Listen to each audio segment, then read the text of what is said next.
Good morning, and welcome to Redeemer Lutheran Church in Columbia, South Carolina, where we're part of the ELCA. I'm Pastor Gary Lodeholt. I think sometimes that I am more fascinated by the questions than I am by the answers. I love pondering the possibilities, exploring the avenues I can journey, looking around different corners and over distant hills to see what new vistas are waiting to be discovered. For 6 years now, I have been doing these Pastor Gary Live episodes, and for most of those, I've given you answers, information, insight, and I hope every now and then some inspiration. But again, I like the questions. And the thing is, Jesus asked his followers some pretty good ones. They aren't the questions we have, nor are they questions that we might want to ask Jesus. Rather, questions are better than that. They are deeper, more profound, and with lasting impact. They are questions we might ponder on our porches as a gentle breeze stirs the trees and cools the heat of the day.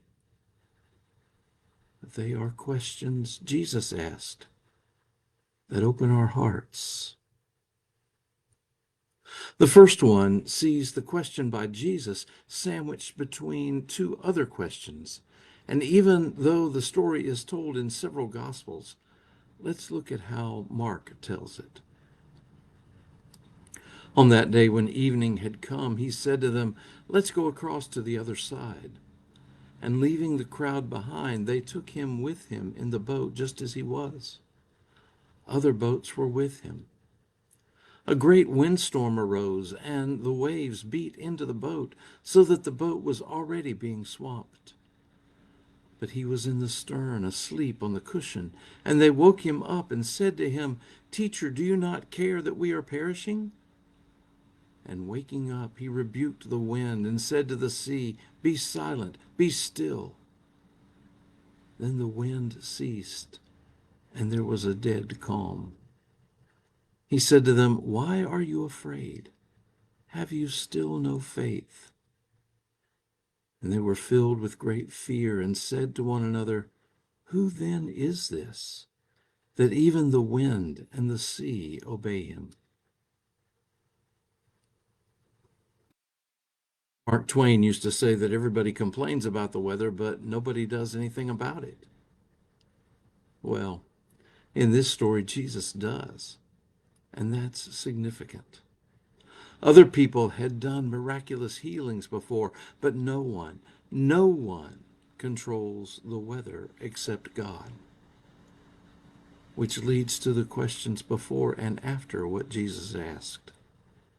Before Jesus acted, the disciples in the midst of the storm asked him, "Teacher, do you not care that we are perishing?" Maybe they wanted him to get a bucket and help bail water. Then, after Jesus stilled the storm, they asked, "Who then is this, that even the wind and the waves obey him?" They hardly dared to breathe the only answer. Still, in the middle of those two questions, Jesus asks one himself. In a storm-tossed boat, far from shore, almost swamped, Jesus is the image of peaceful serenity. He's calm and sure. He stills the winds and the waves and then asks his followers, "Why are you afraid?"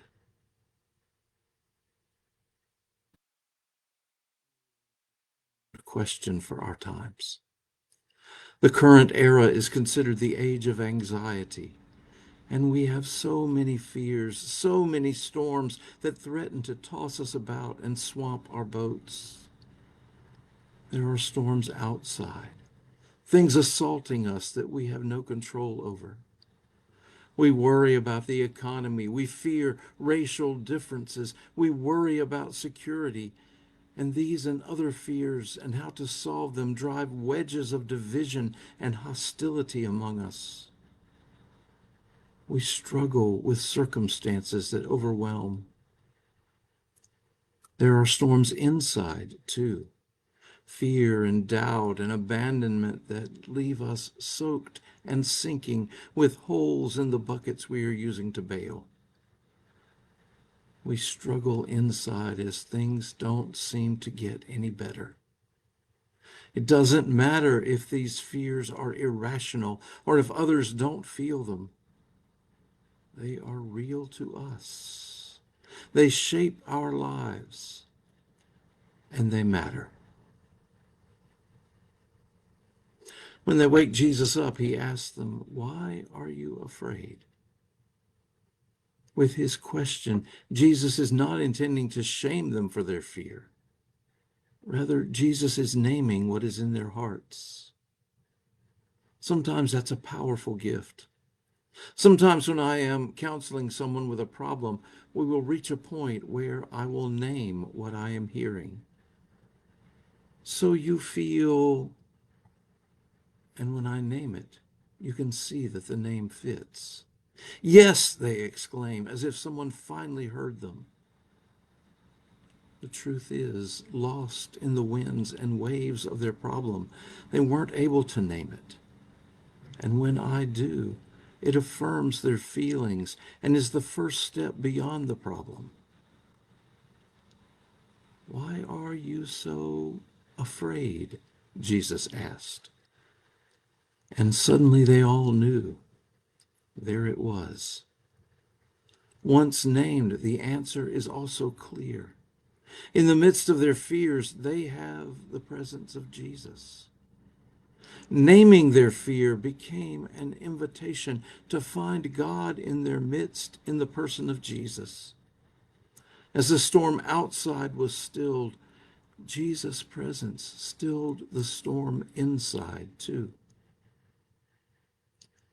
Then there is that question on the other end, who then is this? Jesus asked them about their fear, and it ended by leading his disciples to worship. Our own fears seem so real and personal. Our hearts tremble within us. Outside storms lead to inside tempests. In the midst of our storms, Jesus is with us. May God speak peace into our fear, calm our hearts, and deepen our trust. God is with us. Thanks for sharing these moments with me. And remember to let this day belong to God.